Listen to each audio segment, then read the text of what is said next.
Come with me to the Gospel of Matthew, chapter number 11.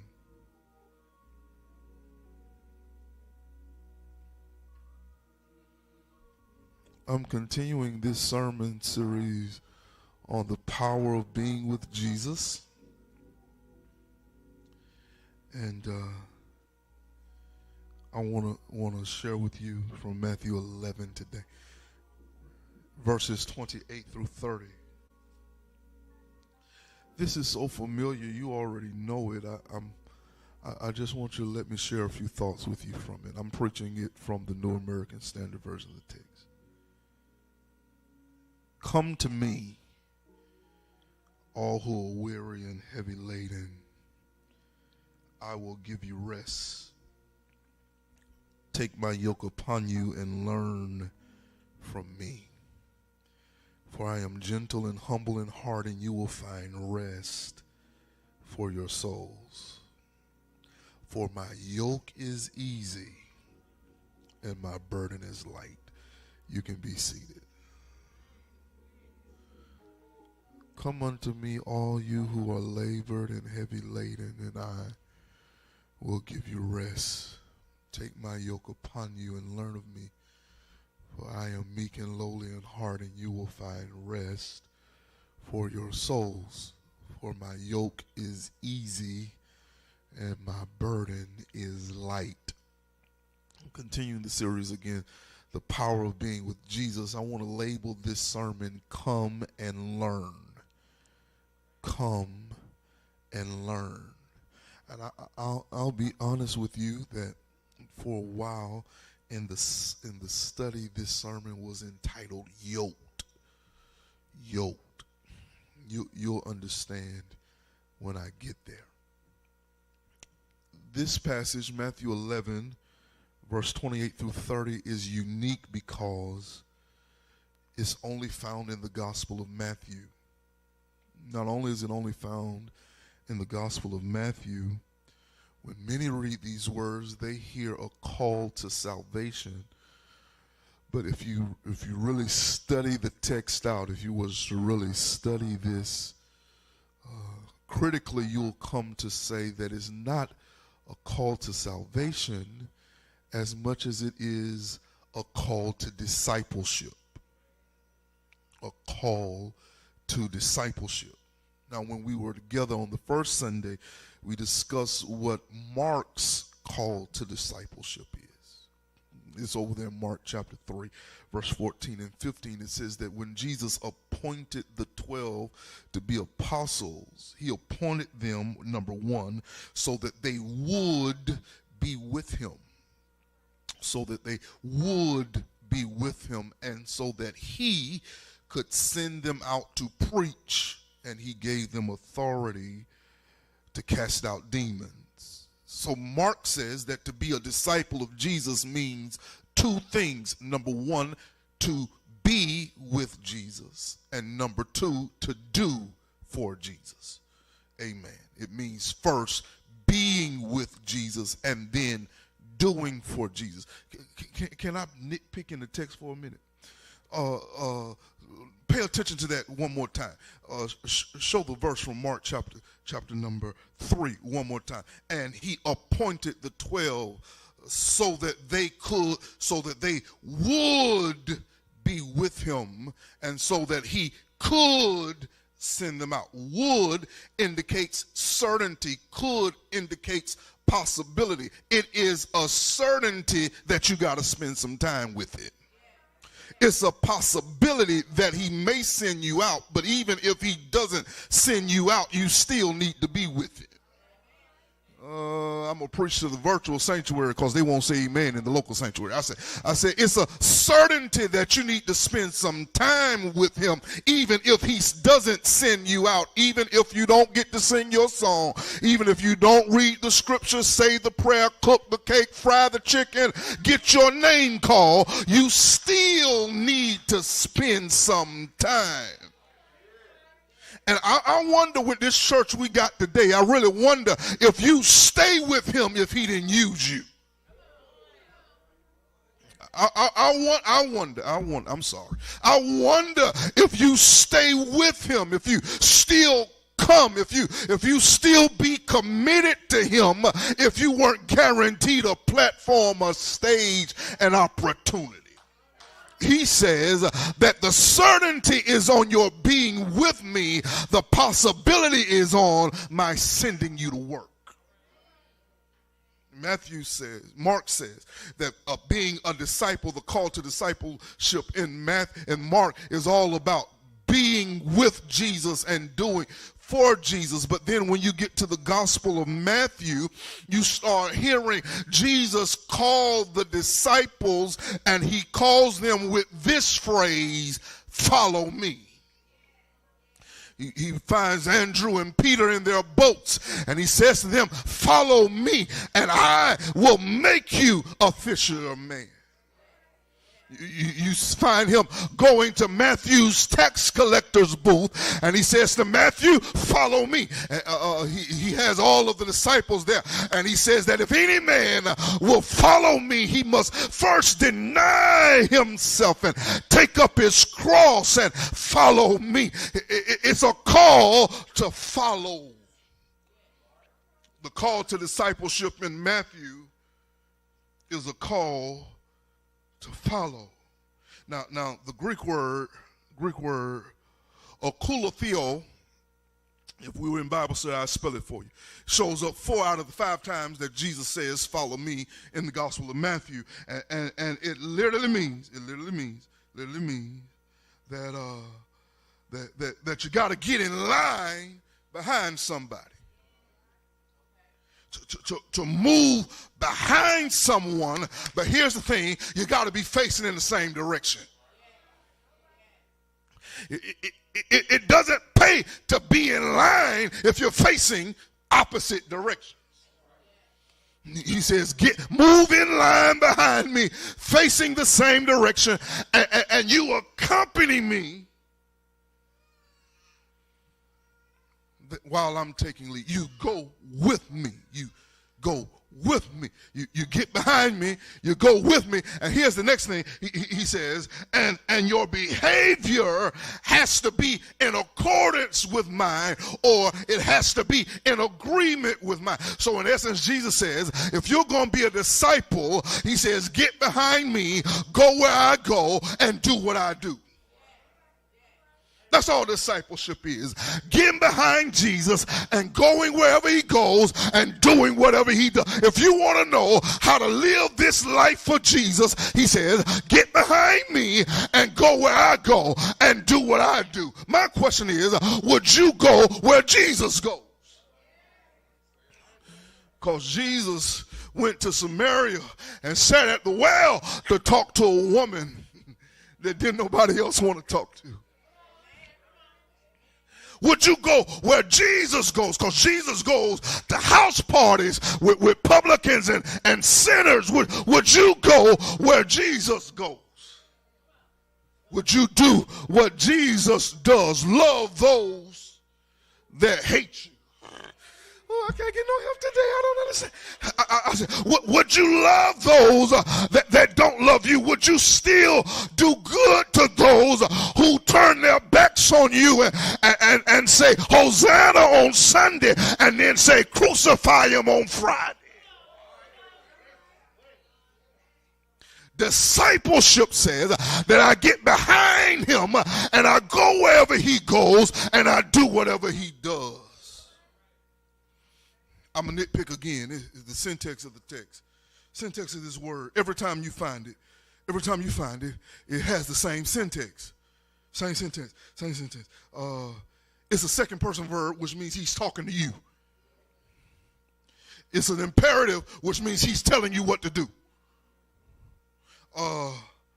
It's active, which means you got to do it. If it was passive, somebody else would do it, but since it's active, you got to do it. And it's present tense, which means that if you have not started, you need to start. And if you've already started, you don't need to stop. When do we stop? I don't know when we stop. We just keep on until he says stop. So what am I trying to say? I'm trying to tell you that can't nobody follow Jesus for you but you. You don't get no vacations from following Jesus. I can't get no help, social center.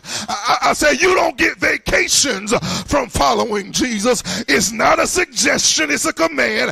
And he's talking to you. He ain't talking to your sister. He ain't talking to your cousin. He's talking to you. And he says, if you're going to be my disciple, you got to follow me.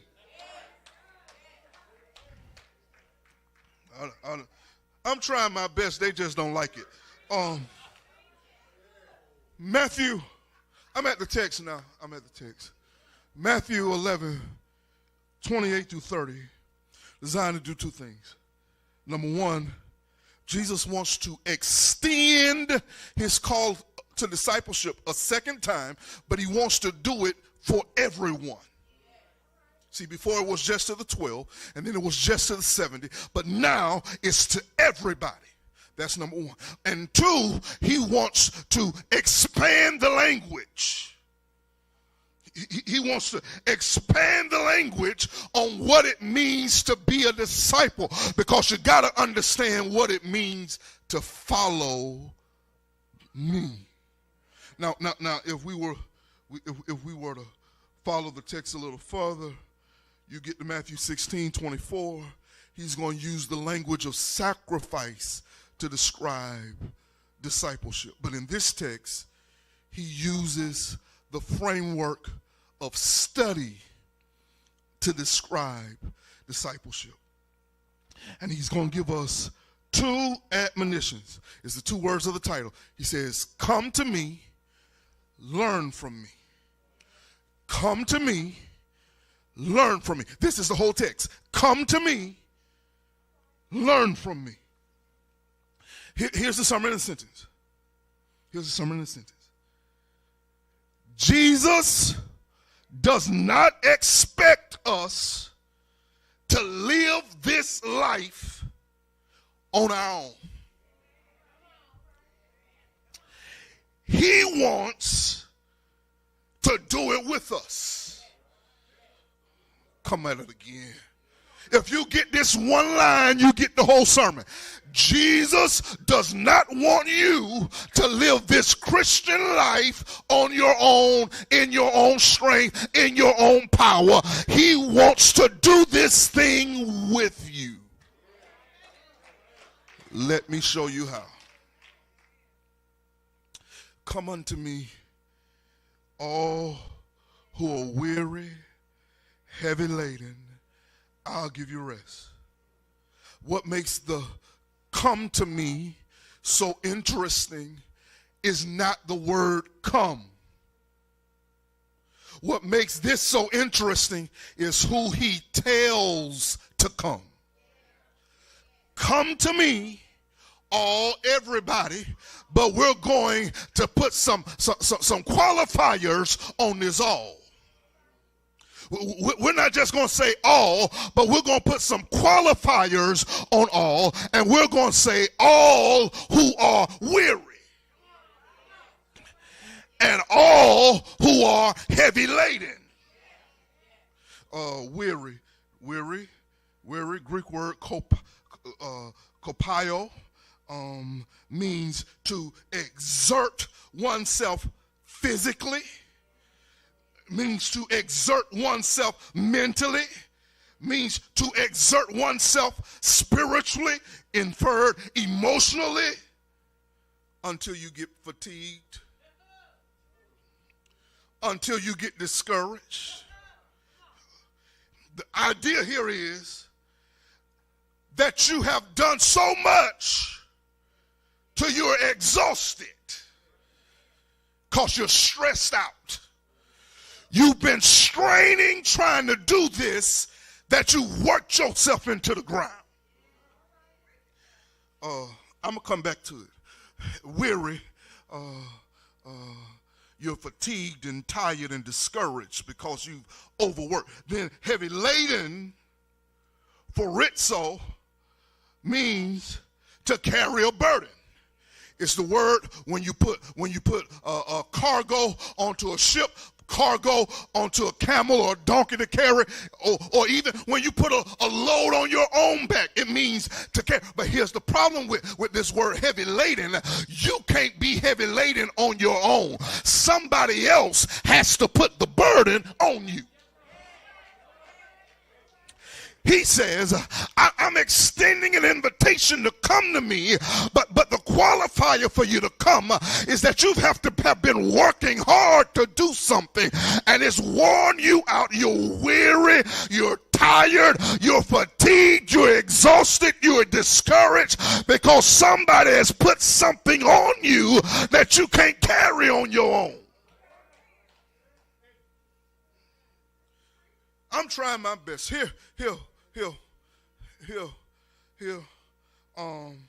We got to find out who put this burden on you.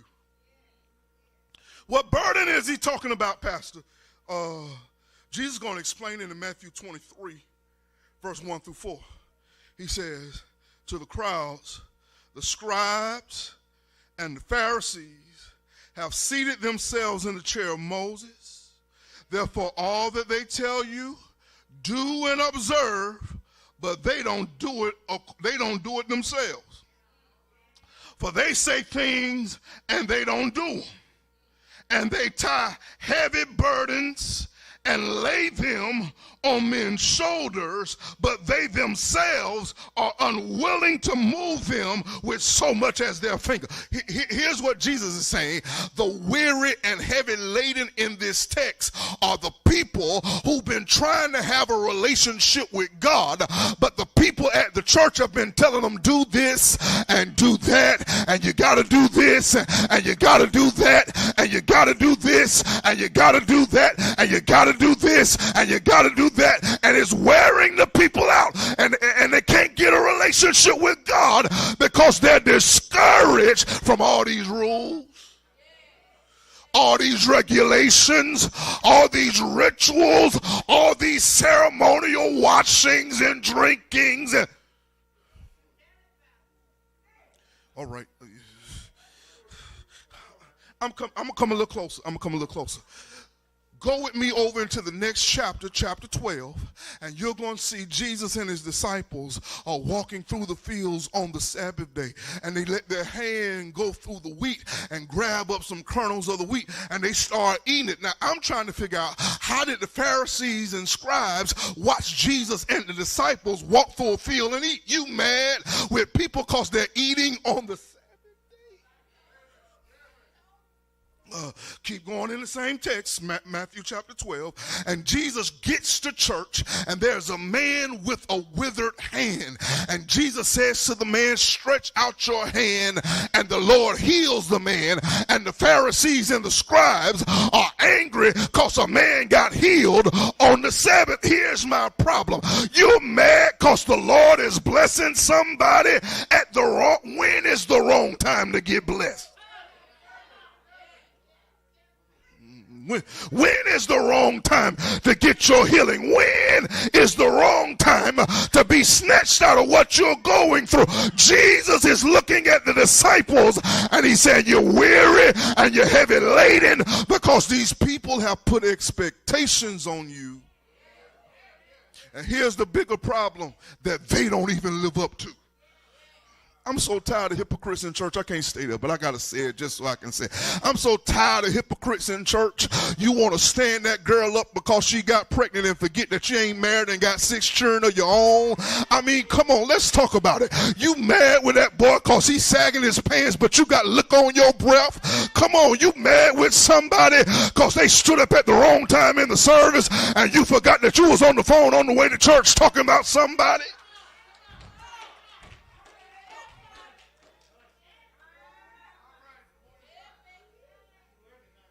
I'm trying my best. He says that they keep putting these loads on you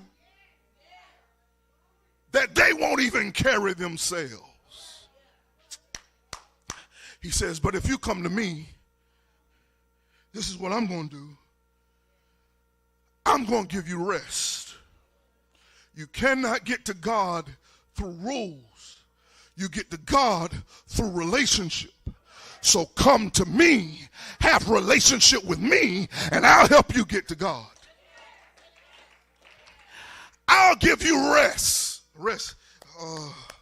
And a power rest and a power is more concerned with the process than it is the final result. And a power says, number one, that you got to settle on the fact that what you've been doing ain't been working.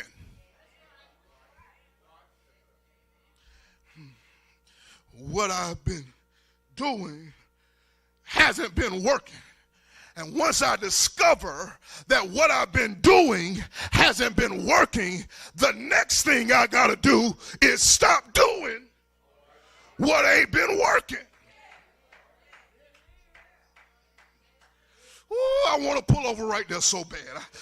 When you discover that it's not moving you forward, why keep doing what ain't moving you forward? This is in the definition of the word. You got to realize that what you're doing, what's happening, isn't working. And then two, you got to stop doing what isn't working. And then number three, you got to actually stop to rest so that you can experience relief. You can't have relief until you stop. Preach, Pastor, I got 10 minutes to do it. I said, you cannot experience relief until you stop, until you rest. Let's put it into the context. You got to stop trying to keep all them rules before the relationship can actually realize it. You got to get out of the rat race of church to really be a Christian. I'm trying my best. Y'all just won't help me. I say, you got to stop. You got to stop. You got to stop so you can find relief. Relief may not mean God fixing it. Relief may mean you realizing that there's another way to get where I'm trying to go. The problem is, if there was another way and I knew another way, I'd try another way. But I only know what I've been doing, so I keep doing what I know to do because I don't know nothing else to do. So Jesus doesn't stop at come to me. He follows come to me with take my yoke upon you. Learn of me, for I am meek and lowly in heart, and you will find rest for your souls. The operative word in verse 29 is learn. It's the word learn, and this word learn, mathano, it's an aorist, it's the snapshot of what this is. It literally means that you have to learn by example. Jesus says, if you're going to do something different, you got to find somebody that's doing what you want to do. Watch them, and then do it with them. And then let them give you some pointers on what you need to fix and how you're doing it. Then do it some more and do it some more until it becomes a part of you. And when it becomes a part of you, eventually somebody else will come to you and say, show me how to do what you're doing. Learn by example. How are we going to learn? By example. I'm chunking some of this off. How are we going to learn? By example. Jesus says it in the text. Take my yoke upon you. Go ahead again. Take my yoke upon you and learn of me. Here it is. A yoke, I'm wrapping it up, is a harness designed to be placed on two different animals to accomplish an action. Okay, you put a yoke on two different animals so that you can plow your fields. That's the current text. And typically, when you yoke someone, you yoke opposites. All right. I know this is new. It's okay. You yoke opposites. You put the older, more experienced ox with the younger, less experienced ox, because the older ox already knows how to do this. And if the younger ox just follows the older ox, the younger ox will learn what the older ox knows. You put the weaker, smaller ox with the larger, stronger ox, because the larger, stronger ox can pull more weight than the weaker, smaller ox. And Jesus says, get in the yoke with me. You got my sermon already, girl. High five. He says, get in the yoke with me, because I already know how to do this. Get in the yoke with me, because I'm stronger than you are. And if you get in the yoke with me and just follow me, I'll teach you how to walk this Christian life without having to go through the struggle, without having to go through the strain of trying to follow all these rules and regulations that people have tried to put on you. Could it be, I got to stop somewhere. Could it be that your struggle with living this life is because you've had the wrong example? You've been trying to follow people down at the church, been trying to follow Reb, been trying to follow Deke, been trying to follow some church mother, and Jesus is saying, you're following the wrong people. Get in the yoke with me. My yoke is easy. It's well suited for you. It literally means that the yoke was custom made just for you. If you get in the yoke with Jesus, he knows how to tailor make your journey just for you, because you're going to need some things that I don't need, and I'm going to need some things that you don't need. So he says, get in the yoke with me and I'll tailor your journey just for you. He says, my yoke is easy. Then he says, my burden is light. He doesn't say that you won't have burdens. You're going to have some burdens. In this world, you shall have tribulation. But be of good cheer, for I've already overcome the world. You're going to have some burdens. But if you get in the yoke with Jesus, he's stronger than you, and he can bear more weight than you, so that he won't never put more on you than you're able to handle. For those of you who don't agree with that passage of scripture, it's in the Bible. There is no temptation taking you such as is coming unto man, but he is faithful that he will always provide a way of escape, not for you to get out of it, but so that you'll be able to bear it. God will always make it where you can bear. He may not take you out of it, but he'll give you the strength to go through it. And here's the good news. And the reason why it's light enough for you to handle is because he's up underneath that burden with you, and he's bearing the burden. He's a heavy load sharer and a burden bearer.